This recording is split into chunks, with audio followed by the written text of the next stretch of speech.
नमस्ते सबैजनालाई।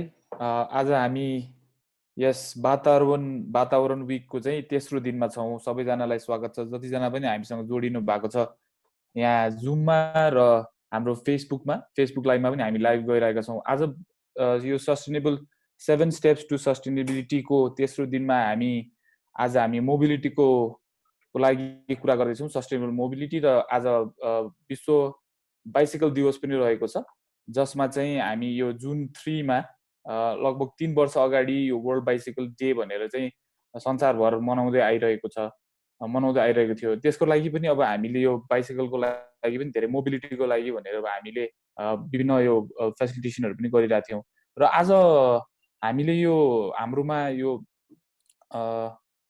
My sustainable tool my mobility tool भनेर विभिन्न हाम्रो आजको इभेन्टसँग जोडेर अथवा आजको दिनसँग जोडेर पनि विभिन्न साथीहरूलाई हामीले ह्यासट्याग चाहिँ सेयर गर्न पनि उहाँहरूलाई आग्रह गरेका थियौँ। त्यस अनुरूप पनि हामीले विभिन्न साथीहरूले हाम्रो विभिन्न सोसल प्लेटफर्ममा हाम्रो यो ट्विटरमा माई मोबिलिटी टुल भनेर उहाँहरूले सेयर गर्नुभएको छ होइन। उहाँहरूले जस्तै हाम्रो हेर्नुहोस्, हाम्रो फिलोसफर साथीले लगायत विभिन्न साथीहरूले चाहिँ उहाँहरूको यो माई मोबिलिटी टुल भनेर विभिन्न फोटोहरू, उहाँहरूको साइकलको चित्रहरू जस्तै नरेन्द्र श्रेष्ठजीले यहाँ राख्नु भएको छ। अनि आज चाहिँ विशेष दिन, आज विश्व साइकल दिवसको मौका पारेर पनि भौतिक पूर्वाधार तथा यातायात मन्त्री बसन्त कुमार नेमाङलाई पनि हाम्रा 3 जना साथीहरू चाहिँ भेट्न जानुभएको थियो, पुष्कर शाह, सौरभ ढकाल र निवेश डुगर्डले। उहाँहरूले चाहिँ अब प्रतिबद्धता जनाउनु भएको छ भनेर भन्नुभएको छ होइन। अनि आउँदो बजेटमा, यो बजेट त सक्यो तर आउँदो बजेटमा चाहिँ कसरी उहाँहरूले समावेश गर्न सकिने भन्ने कुरा भएको छ। र अब यो माई मोबिलिटी टुल, यो ट्विटरको हाम्रो ह्यान्डल माई मोबिलिटी टुलको ह्यासट्यागमा विभिन्न साथीहरूले चाहिँ साइकल आफ्नो टुलहरू भनेर सेयर गरिरहनु भएको तपाईँले देख्न सक्नुहुनेछ। र माई मोबिलिटी टुल्समा पनि उत्तिकै मान्छेहरूले एस थपेर पनि यहाँ कतिजनाहरूले चाहिँ सेयर गर्नु भएको छ, तपाईँले देख्न सक्नुहुन्छ, खोज्नु पनि सक्नुहुनेछ तपाईँको त्यसमा ट्विटरमा पनि हेर्न सक्नुहुनेछ।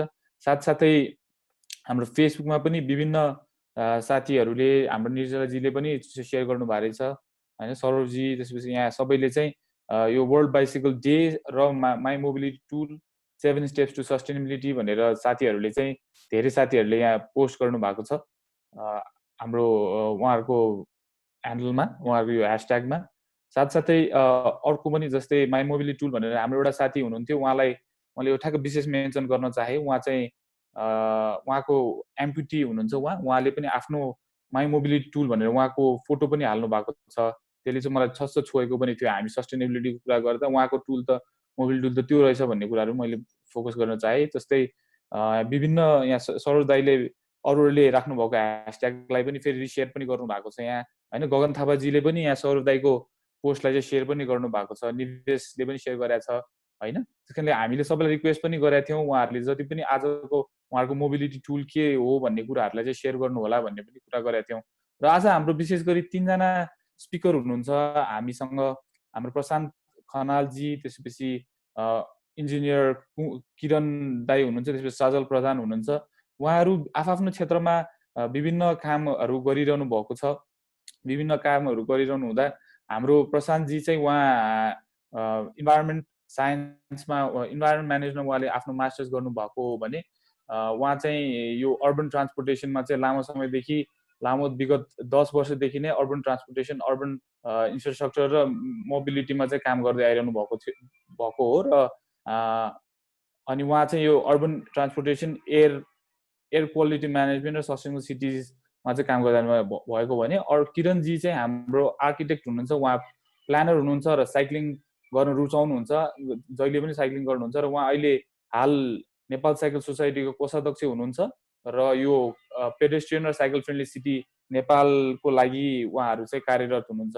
र हाम्रो तेस्रो वक्ता हुनुहुन्छ सजल प्रधान। उहाँ चाहिँ एउटा अन्टरप्रेन्योर, सोसियल अन्टरप्रेन्योर हुनुहुन्छ र यो सस्टेनेबिलिटी प्रोफेसनल पनि हुनुहुन्छ। उहाँले चाहिँ आफ्नो सोसियल एन्टरप्राइज बेस्ट पानीबाट non electric, non chemical, affordable rain harvesting सिस्टममा चाहिँ काम गर्नुहुन्छ भने साथसाथै उहाँ जेन्डर इक्वालिटीको लागि पनि काम गर्नुहुन्छ। उहाँ पनि एभिड साइक्लिस्ट हुनुहुन्छ। उहाँहरूको हामी कुराकानी चाहिँ हामी फर्स्टमा हाम्रो प्रशान्तजीले बोल्नुहुन्छ भनेपछि त्यसपछि किरणजीले बोल्नुहुन्छ, त्यसपछि सदोजीले बोल्नुहुन्छ। उहाँहरूको समय निर्धारित गरिएको छ, उहाँहरूले आफै पालो पालो बोल्नुहुन्छ। अब फ्लोर म प्रशान्तजीलाई दिन चाहन्छु। धन्यवाद शैलेन्द्र, अनि सबैलाई नमस्ते। आज चाहिँ म मुख्यतया अर्बन ट्रान्सपोर्टेसन, सहरी यातायात र इन्भाइरोमेन्टको लिङ्क प्लस अलिकति सिटी प्लानिङ र ट्रान्सपोर्ट प्लानिङको बारेमा पनि कुरा गर्छु। र तपाईँहरूलाई थाहा छँदैछ कोभिडले, यो कोभिड-19ले गर्दाखेरि चाहिँ हामीले सिटी कसरी डेभलप गर्छौँ, अनि हाम्रो प्रायोरिटी सिटी प्लानिङ अथवा अर्बन ट्रान्सपोर्ट प्लानिङमा चाहिँ हाम्रो प्रायोरिटी के हुन्छ भनेर चाहिँ हामीले सोच्नु पर्ने भएको छ। अनि यदि ओल्ड सिटिजहरू हेर्नुभयो भने सिटिज अराउन्ड द वर्ल्ड, विश्वका सहरहरूमा धेरै सहरहरूले चाहिँ रोड स्पेसलाई क्लेम गरेर वाकिङ र साइक्लिङलाई चाहिँ छुट्याइरहेको छ हैन। अनि त्यही सम्बन्धी कति कन्ट्रिजहरूले त ठुलो बजेट पनि छुट्याएको छ, किनकि physical distancing as a normal, new normal हुने भएको भएर त्यो गरिरहेको छ। र यदि हामी चाहिँ अलिकति सिटी प्लानिङ, हाम्रो ट्रान्सपोर्ट प्लानिङमा अलिकति हामी केयरफुल भएन भने चाहिँ जस्तै पब्लिक ट्रान्सपोर्ट राइडरसिप चाहिँ अलिकति घट्नेवाला छ। अनि तिनीहरू चाहिँ यदि अलिकति हामी केयरफुल प्लानिङ गरेन भने पब्लिक ट्रान्जिट राइडर्सहरू चाहिँ प्राइभेट भेहिकलमा सिफ्ट हुने चान्स चाहिँ धेरै नै हाई छ। अनि त्यो भएर पनि धेरै विश्वका सहरहरूले वाकिङ र साइक्लिङलाई चाहिँ प्रोत्साहन गरिरहेको छ। जस्तै प्यारिसमा ट्रान्जिट लाइन, जुन चाहिँ पब्लिक ट्रान्सपोर्टेसनको रुटमा पुरै साइकल लेन, टेम्पोररी साइकल लेनहरू बनाइरहेको छ। त्यसै नै लन्डनले पनि ठुलो एमाउन्ट बजेट चाहिँ साइक्लिङ इन्फ्रास्ट्रक्चरलाई छुट्याएको छ।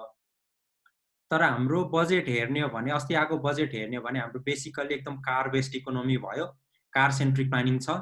र यदि तपाईँ बजेटमा के छ भने, बजेटमा मुख्यतया रोड वाइडनिङको कुरा छ, काठमाडौँमा चारवटा फ्लाइओभर बनाउने कुरा छ, न्यू टाउन्सहरूको कुरा छ।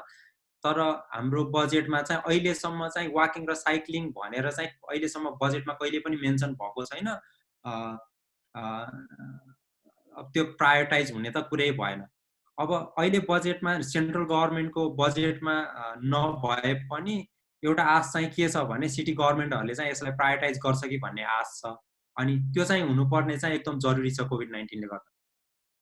ट्रान्सपोर्टेसन र इन्भाइरोमेन्ट लिङ्क गर्दाखेरि चाहिँ तपाईँहरूलाई थाहा छँदैछ, जस्तै ट्रान्सपोर्टेसन चाहिँ one of the largest, it's the third largest energy related carbon emission हो ट्रान्सपोर्टेसन सेक्टर। त्यसमध्ये पनि रोड ट्रान्सपोर्टेसन चाहिँ सबभन्दा ठुलो कार्बन उत्सर्जन गर्नेमा ठुलो सोर्सको रूपमा चाहिँ छ। अनि विश्वकै सहरमा चाहिँ अर्बन एयर पोल्युसन, वायु प्रदूषण गर्न चाहिँ ट्रान्सपोर्टेसनको ठुलो हात छ। त्यसरी हाम्रो काठमाडौँको पनि सबभन्दा ठुलो सोर्स भनेको ट्रान्सपोर्टेसन नै हो। र डब्ल्युएचओले जब डब्ल्युएचओको तथ्याङ्क अनुसार चाहिँ 4.2 मिलियन, अलमोस्ट 42 लाख मान्छेहरू चाहिँ वर्ल्ड वाइड चाहिँ यो एयर पोल्युसनले गर्दा मर्छ। र हाम्रै नेपालकै डाटा हेर्ने हो भने पनि एम्बियन्ट एयर पोल्युसनले गर्दाखेरि चाहिँ डब्ल्युएचओको तथ्याङ्क अनुसार चाहिँ 20,000 डेथ भएको चाहिँ देखाउँछ। र ट्रान्सपोर्टेसन चाहिँ इन्भाइरोमेन्टसँग मात्रै होइन, अथवा चाहिँ ट्रान्सपोर्टेसन मोबिलिटी सर्भिससँग मात्रै होइन, ट्रान्सपोर्टेसन चाहिँ हाम्रो पब्लिक हेल्थ डिजास्टरसँग पनि रिलेटेड छ। Road fatalities, it's again one of the biggest disaster डब्ल्युएचओले ऱ्याङ्किङ गरे अनुसार। त्यसपछि ओबेसिटीको कुराहरू, हामी जति कारमा हाम्रो लाइफस्टाइल चाहिँ कार बेस्ड लाइफस्टाइल भयो, त्यसले गर्दा ओबेसिटीको कुराहरू, प्लस सँगसँगै चाहिँ ट्रान्सपोर्टेसन मेन्टल हेल्थको कुराहरूसँग पनि लिङ्क हुन्छ। अनि इन्भाइरोमेन्टको कुरा गर्दाखेरि चाहिँ बेसिकली हाम्रो फ्रेमवर्क हेर्ने हो भने एसिफ भन्छ, जुन चाहिँ एभोइड सिप इम्प्रुभ फ्रेमवर्क हो। एभोइड भनेको कसरी हामीले चाहिँ ट्रान्सपोर्टेसन एभोइड गर्ने, अननेसेसरी ट्रान्सपोर्टेसन एभोइड गर्ने। For example work from home, जुन चाहिँ अहिले भइरहेको छ त्यो कुराहरू। अनि अर्को सिटी प्लानिङ गर्दा पनि मिक्स युज प्लानिङ गर्यो भने, जस्तै रेसिडेन्सियल र कमर्सियल छुट्टा छुट्टै गर्नुभन्दा मिक्स्ड युज ल्यान्ड प्लानिङ गर्यो भने हामीले चाहिँ धेरै ट्रान्सपोर्टेसन यो ट्राभल चाहिँ हामीले एभोइड गर्न सक्छ। त्यो भयो। सिफ्ट भनेको चाहिँ कसरी हामी कार बेस, हाम्रो मोटर कारबाट कसरी मोर सस्टेनेबल इन्भाइरोमेन्ट फ्रेन्डली ट्रान्सपोर्टेसनमा जाने भन्ने हो। जस्तै कार र मोटर बाइकको साटोमा पब्लिक ट्रान्सपोर्टेसनमा अब अरू मास ट्रान्जिटहरू, साइक्लिङ, वाकिङमा कसरी सिफ्ट हुने भन्ने हो। इम्प्रुभ भनेको चाहिँ कसरी हाम्रो सिस्टम चाहिँ मोर इन्भाइरोमेन्ट फ्रेन्डली गराउने, जसरी नै हाम्रो चाहिँ फोसिल फ्युल बेसबाट इलेक्ट्रिक मोबिलिटीमा जाने कुराहरू हैन, अनि मोर पोल्युटेड कारहरूबाट चाहिँ मोर कम प्रदूषण गर्ने भेहिकलमा जाने कुराहरू त्यो चाहिँ इम्प्रुभमा पर्यो। र अलिकति तपाईँलाई चाहिँ यो भिसियस साइकल अफ मोटराइजेसन पनि भन्छु, जुन चाहिँ किरणजीले पनि अलिकति अझै यसलाई व्याख्या गर्नुहुन्छ। हामीले प्लानिङ गर्दा खास के गर्छौँ भने ट्राफिक कन्जेसन भयो, कारहरू मोटरबाइकहरू बढ्दै गयो, स्टडीले के भन्छ भने हाम्रो कारहरू अब रोडमा अटेन, रोड साँगुरो भयो, रोड बढाउँ भन्छ। अनि त्यही अनुसार चाहिँ हाम्रो स्टेट गभर्मेन्टले चाहिँ रोडहरू ठुलो पार्ने, फ्लाइओभरको प्लान गर्ने, जुन अहिलेको बजेटमा पनि छ त्यो गरिरहेको हुन्छ। त्यसले गर्दा झन् मान्छेलाई चाहिँ पर्सनल अटोमोबाइल हैन, कार मोटरबाइकमा चाहिँ इन्करेज गर्छ। अनि त्यसको अर्को इफेक्ट भनेको चाहिँ त्यसले गर्दा पब्लिक ट्रान्जिट राइडरसिप चाहिँ घट्दै जाने, अनि एनएमटी वाकिङ र साइक्लिङ इन्फ्रास्ट्रक्चरहरू चाहिँ त्यसको क्वालिटी चाहिँ डिक्लाइन हुँदै जान्छ, जसले गर्दा झन् फेरि कन्जेसनमा गर्छ हैन। अनि यो भिसियस साइकल चाहिँ ब्रेक गर्नुपर्ने छ। अनि एकजना फर्मर अहिले पनि मेयर हो, बोगटाको मेयरले के भन्नुभएको थियो भने यदि तिमीले त्यति कसैले सिटीलाई डिस्ट्रोय गर्ने हो भने चाहिँ there are two ways, either bomb it or build a highway, urban highway or flyovers हैन, त्यो भन्नुभएको थियो। अनि हाम्रो जेन जेकब्स भन्ने one of the great urban thinker हो, उहाँले चाहिँ आफ्नो death and life of great American cities भन्ने किताबमा चाहिँ अहिलेको जुन चाहिँ यो road widening, expressways, flyover बनाउने जुन काम चाहिँ यो चाहिँ सिटी बनाउने होइन कि उहाँले चाहिँ अनबिल्डिङ अफ सिटिज भन्नुहुन्छ, जसले चाहिँ सिटिज डिस्ट्रोय गर्ने काम भइरहेछ। अलिकति मलाई जोड दिनु मन लागेको चाहिँ इन्डिभिजुअल एक्सन भर्सेस पोलिसिज हो। अब हामीले अहिले पनि यही मोबिलिटी यो इन्भाइरोमेन्ट विकमा पनि हामीले चाहिँ कसरी इन्डिभिजुअल एक्सनलाई चाहिँ प्रोत्साहन गर्ने भनेर कुरा गरिरहेका छौँ। इन्डिभिजुअल एक्सन चाहिँ इट्स भेरी इम्पोर्टेन्ट, गर्नुपर्छ। तर मेरो विचारमा चाहिँ सबभन्दा इम्पोर्टेन्ट चाहिँ हाम्रो पोलिसिज प्लान्सहरू कस्तो छ त्यसले चाहिँ निर्धारण गर्छ। बेसिकली हामी सहरमा कसरी बस्छौँ, कसरी आवतजात गर्छौँ भन्ने चाहिँ हाम्रो सहर कसरी बनाइएको छमा भर पर्छ। सो पोलिसिज एन्ड प्लान्स कस्तो छ चाहिँ इट्स भेरी इम्पोर्टेन्ट। अनि विश्वकै उदाहरण हेर्ने हो भने अब साइक्लिङ एडभोकेसी गरेर मात्रै कोपेनहेगन र अथवा युरोपियन सिटिजहरूमा साइक्लिङ एडभोकेसी गरेर मात्रै साइक्लिङ बढेको होइन। One of the major factor चाहिँ इन्फ्रास्ट्रक्चर बनाएको भएर नै त्यहाँ साइक्लिङहरू चाहिँ बढ्या हो। अनि cycling also it's not just related to, अब कोपेनहेगनमा चाहिँ कसैले साइक्लिङको बारेमा सोध्नुहुन्छ भने किन साइक्लिङ गर्नुहुन्छ भनेर सोध्यो भने इन्भाइरोमेन्टको अथवा हेल्थको बारेमा भन्दैन, इन्भाइरोमेन्टको लागि अथवा स्वास्थ्यको लागि मैले साइक्लिङ गरेको भन्दैन कि it's just easier to go around in bicycle होइन। बाइसिकल युज गरेर तपाईँ यताउता सजिलै इजियर कन्भिनियन्ट वेमा जान सक्नुहुन्छ। त्यो भएर साइक्लिङ चाहिँ अब त्यो सहरहरूमा चाहिँ साइक्लिङ बढ्नुको कारण चाहिँ त्यो। अनि अलिकति मलाई अर्को जोड दिनु मन लागेको चाहिँ सिटी र ट्रान्सपोर्ट प्लानिङ कसरी भइरहेछ भन्ने हो। हामीले चाहिँ what we do is important, तर how we do is more important होइन। हाम्रो प्लानिङ एप्रोचेसहरू कस्तो छ, सिटी प्लानिङ एप्रोचेसहरू कस्तो छ, हाम्रो अर्बन ट्रान्सपोर्ट प्लानिङ एप्रोचेसहरू कस्तो छ, त्यसमा चाहिँ हामीले ध्यान दिँदैनौँ। हामीले चाहिँ साइक्लिङ हुनुपर्छ, पब्लिक ट्रान्सपोर्ट हुनुपर्छ, अथवा चाहिँ ठुलो रोडहरू बनाउनु हुँदैन मात्रै भन्ने चाहिँ कुराहरू गर्छौँ, वाट मात्रै कुरा गर्छौँ। तर कसले कसरी डिसिजन गरिरहेछ भन्ने कुरा, प्लानिङ एप्रोचेसको कुरा चाहिँ हामीले कुरा गर्दैन। तपाईँको भोइस चाहिँ त्यो प्लानिङ एप्रोचेस पोलिसिजमा चाहिँ एड्रेस भएको छ कि छैन। बेसिकली हाम्रोमा हेर्ने हो भने फ्यु डिसाइड हाम्रो पोलिसिज के हुनु, प्लान कस्तो हुनुपर्छ, बजेट कहाँ राख्नु भन्छ भने 2-3 मान्छेहरूले मात्रै डिसाइड गरेर हुन्छ होइन। अनि हाम्रो चाहिँ यो चाहिँ मोर डेमोक्रेटिक हुनुपर्छ भन्ने हो। अब सडक विभाग अनि केबिडिएकै हेर्नु भने it's more kind of top down authoritarian एप्रोचहरू छ, जहाँ चाहिँ विथआउट नो कन्सल्टेसन, न पब्लिक कन्सल्टेसन गर्छ कुनैको लागि, न कुनै पब्लिक हियरिङ गर्छ, त्यसरी चाहिँ हाम्रो सिटीहरू चाहिँ डिजाइन भइरहेछ।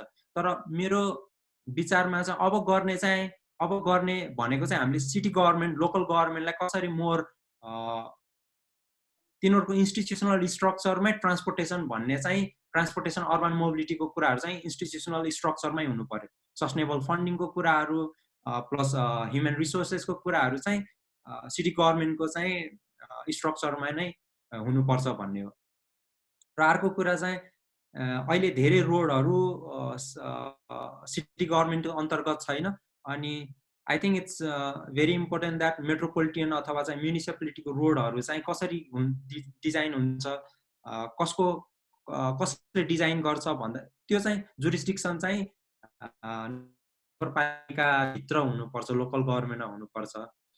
अनि अर्को मोबिलिटी भनेको चाहिँ इन्भाइरोमेन्ट, पब्लिक हेल्थ, इकोनोमीमा पनि लिङ्क गर्नुपर्छ मोबिलिटी प्लानिङ गर्दा। मोबिलिटी प्लानिङ भनेको जस्ट सर्भिसको रूपमा मात्रै लिने होइन कि धेरै सहरमा चाहिँ मोबिलिटी, सस्टेनेबल मोबिलिटी किन राम्रो छ भन्दाखेरि एउटा वान इम्पोर्टेन्ट एस्पेक्ट चाहिँ it's also link to environment, it's also link to public health, it's also link to economy.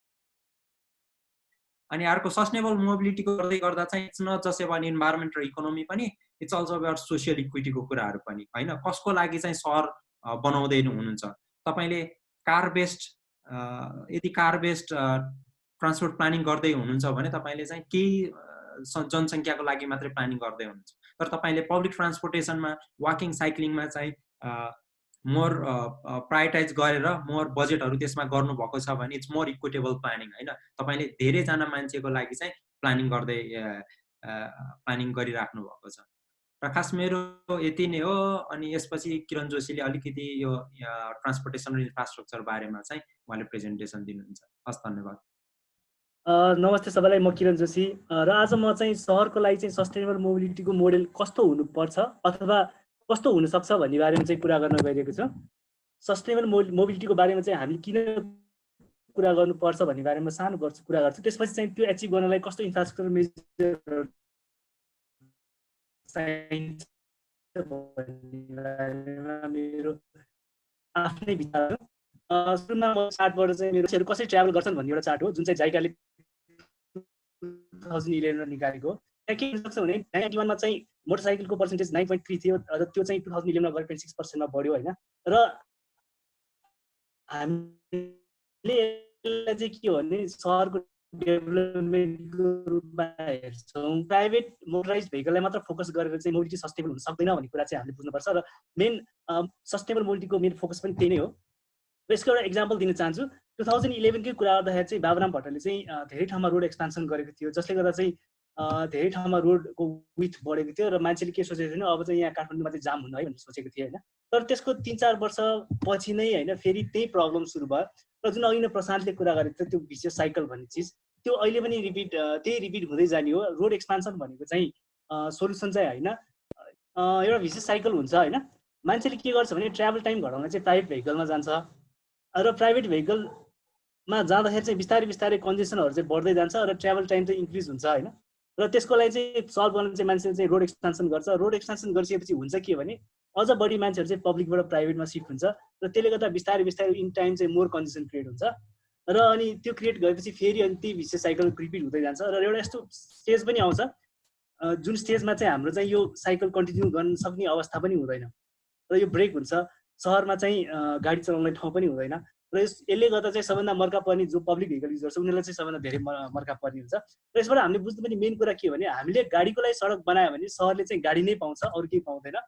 र सबैले चाहिँ निजी सवारी साधन चढ्न पुग्ने गरिकन हामीले बाटो कहिले पनि बनाउन सक्दैनौँ। त्यही भएर हामीले जुन बाबुराम भट्टराईले रोड एक्सपेन्सन गर्यो धेरैले त्यसलाई चाहिँ गलत भनेको थियो। सायद म चाहिँ त्यसलाई गलत मानिदिनँ। जुन रोड एक्सपेन्सन भयो त्यो गलत नहुन सक्छ, तर जुन तरिकाले रोड एक्सपेन्सन भयो त्यो चाहिँ एकदम गलत हो भनेर हामीले अहिले बुझ्नुपर्छ। किनभने हाम्रो रोडको प्रायोरिटी भनेको जहिले पनि सहरको कुरा गर्दाखेरि, मैले हाइवेको कुरा गरेर छैन, सहरको कुरा गर्दा चाहिँ जहिले पनि फर्स्ट प्रायोरिटीमा चाहिँ पेडेस्ट्रियनहरू हुनुपर्छ। सेकेन्ड प्रायोरिटीमा चाहिँ पब्लिक बस युजरहरू, साइक्लिस्टहरू, जो चाहिँ active mode of transportation user छ उनीहरू हुनुपर्छ। थर्ड प्रायोरिटीमा चाहिँ जो चाहिँ सामान बोकेर हिँड्ने गाडीहरू त्यसलाई गर्नुपर्छ। र लास्टमा मात्र बाइक र गाडी चलाउने मान्छेहरूलाई लास्ट प्रायोरिटीमा राखेर हामीले सडकको डिजाइन गर्नुपर्छ भनेर अहिलेको कन्सेप्ट चाहिँ सस्टेनेबल मोबिलिटीमा डेभलप भएको छ। र त्यही चिज म सेकेन्ड पार्टमा चाहिँ भन्न गइरहेको छु, कसरी चाहिँ इन्फ्रास्ट्रक्चर र मेजर्सको थ्रुबाट चाहिँ सस्टेनेबल मोबिलिटी चाहिँ एचिभ गर्न सक्छौँ त र गर्न सकिन्छ र गर्न कोसिस गर्न सक्छौँ भन्ने चिजको सेकेन्ड पार्टमा म भन्न गइरहेको छु। र एउटा राम्रो मोबाइल सहरको चाहिँ इक्जाम्पल भनेको चाहिँ त्यहाँको चाहिँ इफिसियन्ट पब्लिक ट्रान्सपोर्टेसन नेटवर्क हो होइन। जबसम्म एउटा सहरमा चाहिँ इफिसियन्ट पब्लिक ट्रान्सपोर्टेसन नेटवर्क हुँदैन त्यसमा चाहिँ सस्टेनेबल मोबिलिटी नै हुँदैन भन्ने पनि हुन्छ। किनकि अघि नै भने जस्तै त्यो भिसियस साइकलले गर्दा कुनै न कुनै टाइममा चाहिँ त्यो सडकहरू चाहिँ फेरि गाडी चल्न नमिल्ने अवस्थामा पुग्न जान्छ। अहिले काठमाडौँमा त्यस्तो नहोला, पछि कुनै टाइममा गइसकेपछि पिक आवरमा चाहिँ हामीले गाडी चलाउन सक्दैनौँ। त्यही भएर चाहिँ हामीले चाहिँ पब्लिक ट्रान्सपोर्टेसन सकेसम्म इफिसियन्ट गर्नुपर्छ। त्यो कसरी गर्न सकिन्छ भने हामीले चाहिँ सहरमा चाहिँ डेडिकेटेड मास ट्रान्सपोर्टेसन सिस्टमहरू ल्याउन सक्नुपर्छ।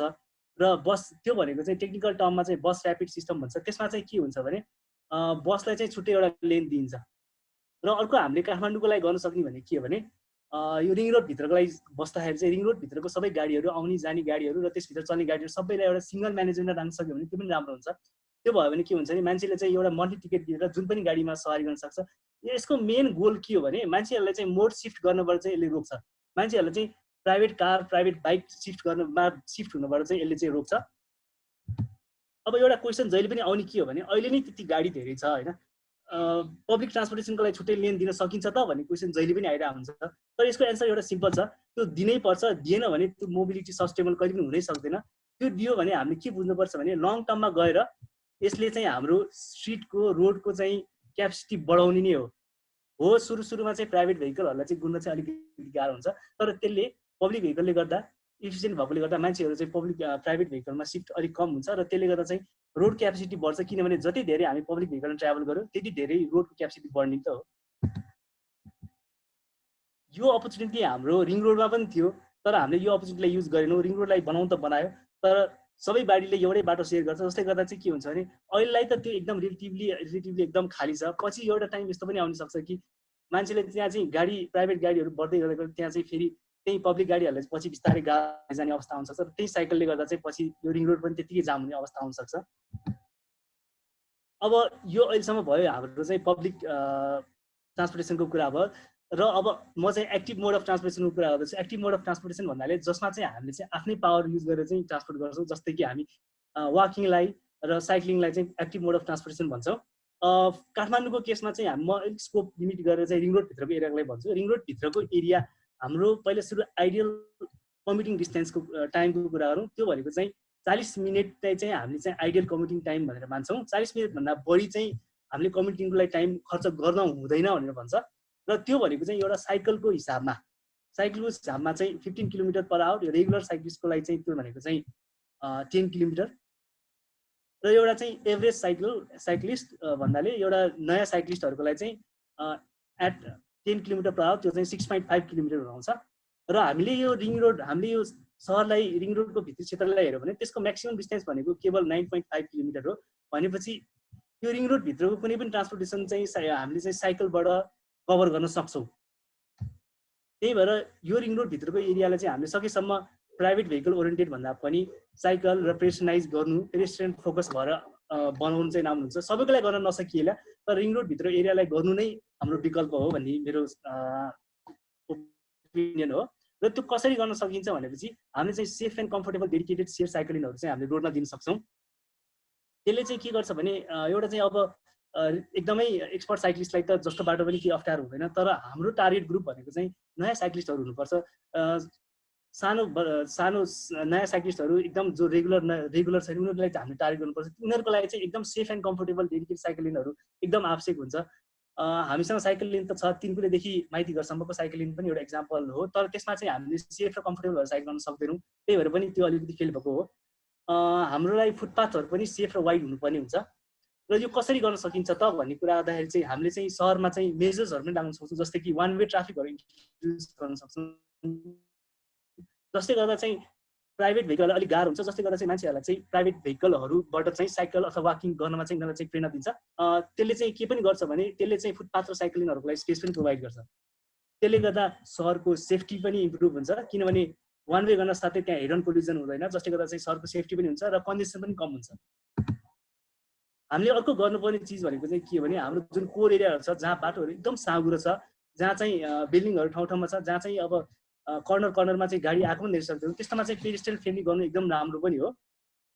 र हामीले बाइक सेयरिङ र अनकल ट्याक्सीहरूको सिस्टम राख्यौँ भने पनि मान्छेहरू चाहिँ मोड सिफ्ट गर्नबाट चाहिँ धेरै प्रिभेन्ट हुन्छ भन्ने मेरो सोच हो।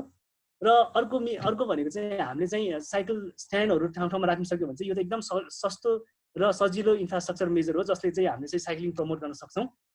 यो चिज भनेको गभर्मेन्टले मात्र गर्नु पर्दैन, यो अफिसहरू कलेजहरूले पनि गर्न सक्छौँ। जसले गर्दा चाहिँ जुन एकदम स्पेस भन्ने एउटा एकदमै स्पेस एकदम लिमिटेड भएको टाइममा चाहिँ हामीले त्यो पार्किङ स्पेसहरू बताउन सक्छौँ।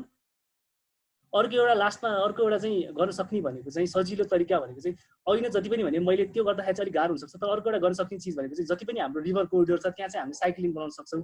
त्यसको धेरै फाइदाहरू छ, जस्तै कि त्यो साइकल लेन रिभर भन्दा साथै त्यो भनेको सबभन्दा लोएस्ट पोइन्ट हो र त्यहाँ चाहिँ लिस्ट ग्रेडेड हुने भएकोले साइकल चलाउन एकदम सजिलो हुन्छ र हामीले त्यो साइकल लेनहरूलाई चाहिँ पुलको तलबाट पठायो भने चाहिँ त्यो चाहिँ इन्टरसेक्सन नभएको कारणले गर्दा एकदम सेफ र फास्ट ट्राभल पनि हुन्छ र यो सिटीको लागि एकदम राम्रो पनि हुन्छ किनकि त्यो कुरा सँगैसँगै धेरै कल्चरल साइटहरू छ र कल्चरल साइटको सँगैसँगै चाहिँ गाडी बाइक कुद्नुभन्दा पनि साइकल र मान्छे हिँडेकै राम्रो हो र हामीले अर्को एउटा गर्न सक्ने भने के हो भने पनि हामीले एउटा हरेक मन्थ कार फ्री डे पनि इन्जोय गर्न सक्छौँ बिस्तारै यसलाई विकली पनि गर्न सक्छौँ यो एउटा प्र्याक्टिस चाहिँ साइक्लोभिया भन्ने चाहिँ हाम्रो कोलम्बियाबाट सुरु भएको एउटा चाहिँ प्र्याक्टिस हो जसमा चाहिँ एक दिन बिदाको दिन चाहिँ मान्छेहरूले चाहिँ स्ट्रिटलाई सबै प्राइभेट भेहिकल्सहरूलाई चाहिँ बन्द गरेर एक्टिभिटिजहरू आर्टिस्टहरूको र म्युजिसियनहरूको लागि मात्र खुला गरेर चाहिँ स्ट्रिटलाई चाहिँ एउटा एक्टिभिटीको प्लेसको रूपमा चाहिँ उनीहरूले चाहिँ युज गर्छ जसको प्रेजेन्टेसन अब आउने शनिबार हुन लाग्छ तपाईँले हेर्न चाहनुहुन्छ भने र यही नै हो हामी यसरी नै हामी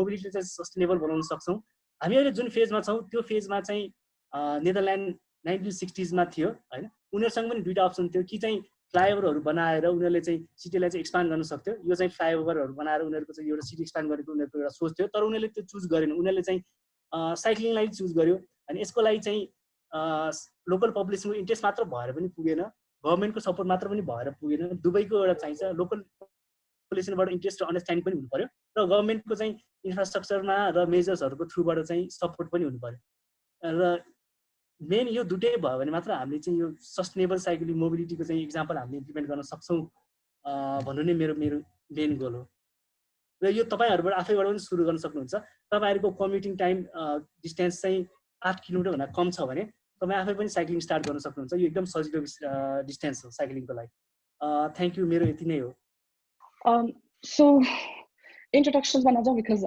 निवेशले मलाई अलरेडी टाइमभित्रै बस्नुपर्छ भन्नुभएको छ and I know मेरो अलिकति ओभर टाइम जान्छ so today I'm talking about sustainable Nepali urban mobility त्यो चाहिँ अलिकति लैङ्गिक तथा समावेशीकरणको दृष्टिकोणबाट and यसको लागि चाहिँ I think विभिन्न कुराहरूको डेफिनेसन चाहिन्छ but fortunately धेरै कुरा एक्सप्लेन भइसक्यो so sustainability भन्नाले चाहिँ I think many people think यो environmental कुरा मात्रै हो तर sustainability ko there are 3 pillars environment ani economy economic sustainability environmental sustainability and social sustainability so when we analyze your project your transportation system ko say they go about different metrics ko aadhar ma chai we decide that tesko analysis garincha and when we say feminism then that different definitions but I'm going to say it's upliftment of women as a means to gender equality you know and gender bhanepachi not just women and men but I think we all should also think about LGBTIQA plus queer community inclusion bhanepachi not just genders तर urban mobility systems कसले चलाइरहेछ भन्दा चाहिँ even visually impaired people are using these systems you know even deaf people are using these systems people in wheelchairs people old people are using these systems so उहाँहरुको लागि कतिको inclusive छ भन्ने just like us who have the right so state ले चाहिँ invite नै गराछ अहिले गएर अलिकति participative process मा आएर let's all try to plan our city together जस्तो attitude ल्याउनु भएको छ मेरो विचारमा so I'm going to be talking about only 3 things what are the issues against inclusion what has been done and what needs to be done so issues na chai this has already been addressed thank god lesser time for me Prashanti le भन्नु भइसक्यो streets are for pedestrians you know streets are for people they're not for moving boxes like cars and who are these people are women we know that women do a lot they have to travel a lot more in terms of like उहाँहरुको diverse activities हुन्छ हैन tailor का जानुहुन्छ बजार जानुहुन्छ बच्चालाई स्कुलबाट के भन्छ पिकअप गर्नुहुन्छ so women have a diverse set of activities but again this is something I heard from Prashant yesterday but unfortunately the transportation system is made by and for a male and we know that fewer women own cars so mostly non-motorized transportation ma januncha walking or not many cyclists I believe and we know that public transportation ma अनि we know कि public transportation मा चाहिँ sexual violence को सम्भावना धेरै नै बढी छ. I am definitely a victim of such harassment and sexual violence to the point where like almost apathetic नै हुन्छ. That's how often we face harassment. Public transportation मा पनि अरू transportation मा पनि we know that women face the greatest risk of violence while traveling to and from work or school. And there's another vicious cycle in mobility, which is the mobility-induced cycle of poverty. It affects lower socioeconomic classes more, because maybe in order to work, in order to get a better paying job, you need a better form of transportation, but you cannot afford it, you know. So till cycle one leads to the other, and this affects not just women but people of like all of this socioeconomic class. So minimum 50% population at least. And there are other things that that affect inclusion, such as busma janako लागि seniors are like garo huncha because it's too high, or maybe wheelchairs राख्नलाई ठाउँ हुँदैन. How do people who are deaf, who are visually impaired, who are non-Nepali speakers, उहाँहरूले यो information transportation मा जाँदा कसरी access गर्नुहुन्छ, कतिको ease छ? And even to understand all these issues, I think we are actually lacking gendered statistics. त्यो पनि उनको statistics नै कम छ, तर त्यसमा पनि gender statistics झनै कम छ के, to know what their problems are, to actually be able to address it. So अहिलेसम्म यो कुराहरुमा चाहिँ के गरेछ भन्दा I could find like two things, which is यो public transportation मा बढी मान्छेहरु आउँदा चाहिँ both are harassment related हैन. साइन राखेको हुन्छ हैन, 5 मान्छे मात्रै बस्नु मिल्ने, के भन्छ यहाँ महिला आरक्षण सीट, त्यो खालको आरक्षण सीटहरु दिरा हुन्छ. But I don't think it's effective. हुन त मैले कहिले पनि कोही महिला आरक्षण सीटमा बसेको मान्छेलाई कहिले पनि म गएर मलाई बस्न दिनु छैन हैन. It is not so effective. अनि अर्को चाहिँ harassment मा चाहिँ we have त्यो मुलुकी criminal code ले चाहिँ section 2224 मा we have imprisonment up to 3 years अनि 30,000 सम्मको जरिवाना लागिन सक्छ. Again, मैले चाहिँ I don't know one who is तर at least त्यो accessibility laws ले चाहिँ त्यति चाहिँ provide गरेको छ. Now where there is space to do more, mobility मा barriers हटाउनु भन्दा चाहिँ do more things. तपाईहरु कति जना माइक्रोबस मा ट्राभल गर्नुहुन्छ I don't know, तर बजारबाट आउने मान्छेहरुले यति ठूलो त्यो rucksack मै हुन्छ नि, अनि सामानहरु भित्रै नटाउने गरी त्यसको लागि ठाउँ चाहियो. If you know wheelchair, then you know बसको पछाडी एक्टिभिटी चाहिँ हाम्रो ट्रान्सपोर्टेसन सिस्टममा आउनु पर्यो. यो request stop service भने चाहिँ is it already happens. तपाईलाई जाम लाग्छ, people can say like मलाई प्लिज यही ड्रप अफ गरिदिनु instead of like station to station. त्यो पहिला साझा बसले चाहिँ गर्थ्यो, तर अहिले चाहिँ they stop wherever you want, which I never thought, because again that is my privilege कि exactly जहाँ ड्रप अफ हुन चाहनुहुन्छ त्यही ड्रप अफ होस् भनेर. So things like security cameras, again रोजमा चाहिँ छ क्यारे, तर त्यस्तो सिक्युरिटीकै लागि चलाइएको चाहिँ देखिएको छैन हैन. Enhanced lighting, this is also important for we know that at least women, and I'm assuming maybe other genders too, they do not like traveling after dark, you know. That is the case for me, except when I'm on my cycle, then I don't care even if it's 2 a.m. And training for staff, I think this is really important, because transportation sector ma मान्छेहरुले अब उहाँहरुलाई थाहा नै छैन कि differently abled को needs के हो भनेर हैन. Simple gender workshop ले नै धेरै कुरा सिकाउँछ जस्तो लाग्छ. अनि subsidies त हामीले already students लाई त दिनै राछौं, but maybe we can expand this subsidy for part time काम गर्ने मान्छेहरु, low income को मान्छेहरु, अथवा seniors हरुलाई, elderly हरुलाई, to increase their attraction or participation in the urban mobility transportation system. And similarly, how do we increase accessibility to information? Like I mentioned before, if you are visually, Yeah, that's my last point. Data collection should be अलिकति gender-based data collection. Gender को perspective बाट पनि analyze हुनु पर्यो हैन. अनि तपाईले प्रशान्तजीले भने जस्तै and also किरणजीले भने जस्तै यो policy decision making, research design मा पनि diversity हुनु पर्यो. Not just women, but also why not हाम्रो transportation system planning गर्दा at least एउटा committee hearing मा चाहिँ have someone who is in a wheelchair, you know, have someone who is deaf, have someone who is visually impaired, so that we get this range of inputs while designing our transport system. So yeah, that's the end of my presentation. Okay, thank you very much to our wonderful speakers, Mr. Prasanta Khanal, architect Kiran Joshi, and Ms. Sajal Pradhan. Before we go towards the open floor and discussion, I would request the participants to keep their questions in the chat box. Ma आफ्नो क्वेशन्सहरु राखिदिनु होला र त्यसको सँगसँगै चाहिँ म हाम्रो secretary हाम्रो नेशनल प्लानिङ कमिसन मा चाहिँ सेक्रेटरी सर मिस्टर केवल प्रसाद भण्डारी सरलाई चाहिँ मोबिलिटी सम्बन्धी केही शब्दहरु भन्नको लागि म हार्दिक अनुरोध गर्न चाहन्छु. Thank you. धन्यवाद निवेश जी. तीनैजना वक्ताको प्रेजेन्टेसन सुन्या छ है? Hello. Yes sir, we are listening to you sir. एकदमै राम्रो प्रेजेन्टेसन लाग्यो. तीनैजनाले बडा जेन्युइन कुराहरु उठाउनु भएको छ. यस्तो कुरा बजेट बनाउनु भन्दा पहिला चाहिँ किन नउठाएको होला तपाईहरुले सिंहदरबारमा आएर भन्ने लागिरहेको मलाई.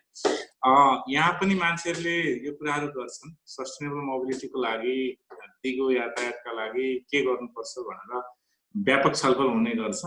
तर तपाईहरुले उठाउनु भएको जस्तो कुराहरु क्लियर कट रूपमा खासै उठेनन्. र विकास भनेको बाटो बनाउने हो, बाटो भनेको गाडी कुद्नलाई मात्रै हो भन्ने एउटा अन्डरस्ट्यान्डिङ चाहिँ हाम्रो मुलुकभरि छ. नेसनवाइड स्थानीय तहका प्रतिनिधिहरूले राम्रो गर्छन् कि स्थानीय तहको सडक निर्माणमा भनेर अघि नामजीले भन्नुभएको थियो, त्यो देखिएको छैन. अधिकांश 753 स्थानीय तहको सातवटै प्रदेशको पूर्वाधारको बजेट हेर्दाखेरि गाडी चाहिँ कसरी मात्रै चिन्ता छ, बाटो पहाडमा खन्ने मात्रै चिन्ता छ.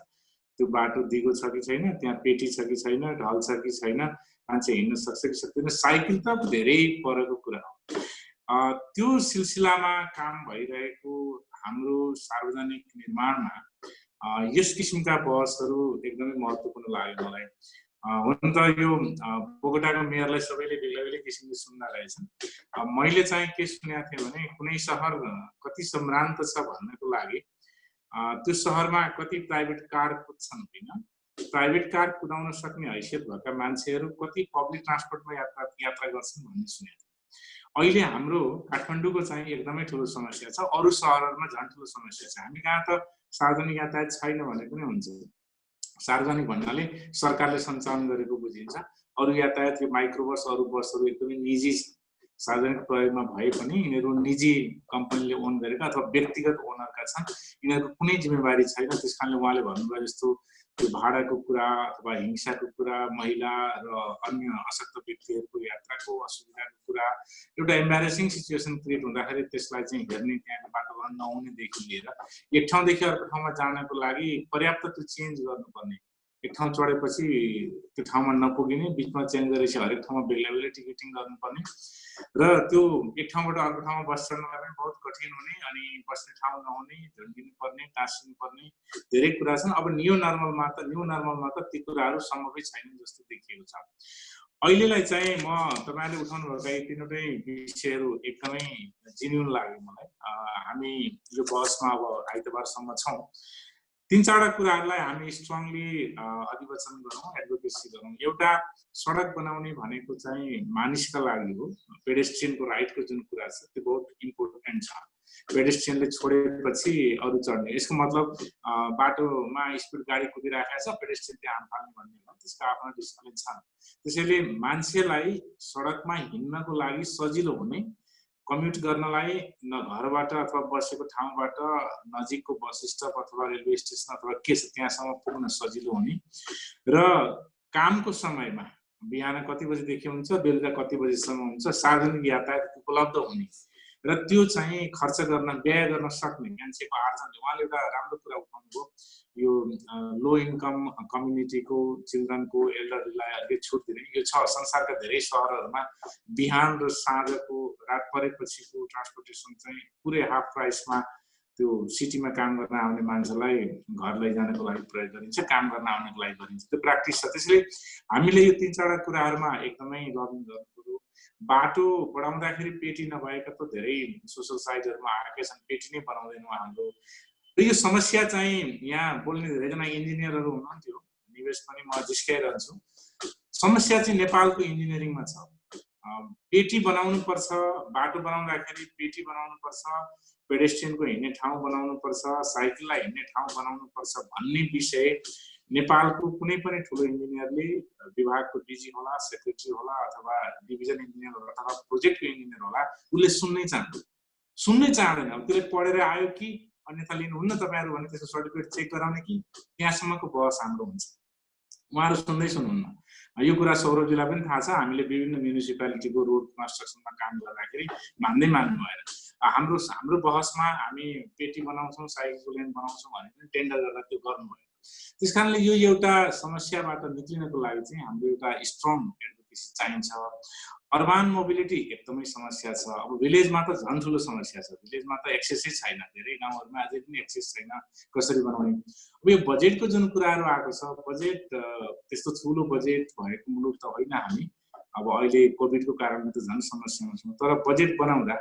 अघि सौरभजीले भौतिक मन्त्री भेट्नुभयो अब व्यङ्ग्यका कुराहरू पनि आइरहेका छन् बजेट बनाउँदाखेरि यी कुराहरूलाई राखेर बनाउने पद्धति सुरु गर्यौँ भने हामीले बिस्तारै अब एकैचोटि कुनै विकसित सहरको अथवा युरोपियन कुनै सहरको जहाँ सस्टेनेबल मोबिलिटी राम्रो छ यद्यपि युरोपमा पब्लिक ट्रान्सपोर्टेसन राम्रो छ अमेरिकन कन्टिनेन्टमा प्राइभेट ट्रान्सपोर्टेसन बढी प्रयोगमा छ त्यसैले यसमा चाहिँ हामीले स्ट्रङ एडभोकेसी गरौँ हाम्रो यो 7 स्टेटमा गरिएको कामबाट यसले एउटा सकारात्मक मेसेज पनि दिनेछ र यसको आधारमा हामीले डकुमेन्टेसन उहाँले त राम्रा कुराहरू गर्नुभयो त्यसको प्रपर डकुमेन्टेसन छैन सिंहदरबारमा त्यसकारणले गर्दा पोलिसी फिडब्याक अथवा पोलिसी डिसिजन गर्दाखेरि हामीसँग एभिडेन्स बेस हुन्न पब्लिक स्पिचमा मान्छेले मिटिङमा बोलेका कुरा पावर पोइन्टमा प्रेजेन्टेसन गरेका कुराहरूको आधारमा पोलिसी फर्मेसन गर्न सकेको छैन यद्यपि कतिपय पोलिसीहरू त्यसरी पनि फर्मेसन हुन्छन् त्यसैले हाम्रो यो डिमान्ड यो निड यो नेसेसिटी यो अनिवार्यता